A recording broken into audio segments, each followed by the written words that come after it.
dalawang pain dito sa may Quiapo. Dadali na natin siya sa may-ari, no?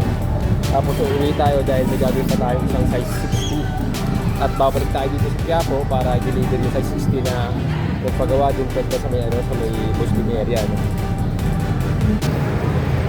So yun nga guys, papauwi na nga tayo, no? Galing tayo sa Quiapo.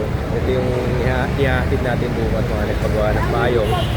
Papadaan tayo dito kay Neneng B, yung trending ngayon na gumagawa ng sandwich. So ayan, makikita nyo naman hanggang ngayon napakarami niyang customer, no?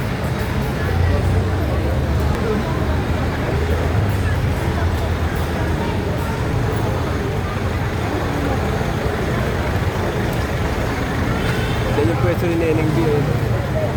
Hanggang ngayon nangaba ng pila, no? Mga tao, napakaraming tao, no? Hanggang ngayon trending pa rin si Neneng B, no? So yun lang, uuwi na rin kasi ako, kaya ito naman yung way ko, kaya dumaan na rin ako at sumilit na rin tayo ng video, no?